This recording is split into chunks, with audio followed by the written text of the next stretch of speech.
مباراة منتظرة بين قطبي الكرة المصرية والإفريقية، الأهلي والزمالك في كأس السوبر المصري في العاصمة السعودية الرياض.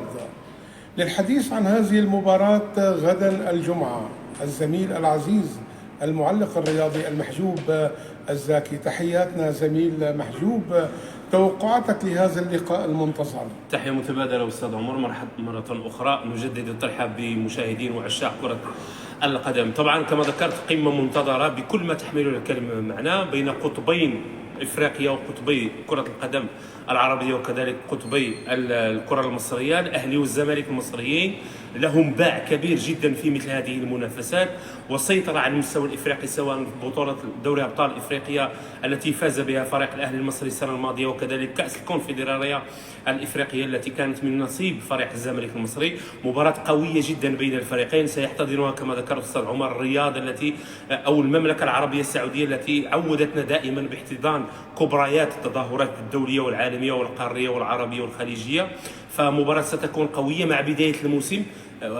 أمور ستكون صعبة للفريقين لأن الدوري المصري ما زال لم يبدأ، فلذلك المنافسة أو المباريات الرسمية بدأت بهذه المباراة. لكن دائما مثل هذه الفرق تعودنا بأن تعطي كل ما لديها لأنها تضم لاعبين كبار لديهم تجربة، لاعبين دوليين من كلا الفريقين، فلذلك ننتظر مباراة ستكون قوية جدا بين الفريقين، وحتى حضور جماهيري لعشاق كرة القدم المصرية وجمهور الأهلي وكذلك جمهور الزمالك.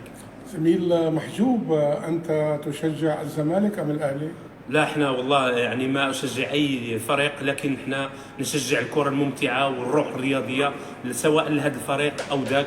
فنتمنى التوفيق للفريقين ويظهرون بوجه مشرف للكره العربيه وكذلك الكره الافريقيه. أكيد نتمنى التوفيق للفريقين، طبعا فريقان كبيران هما الأهلي والزمالك.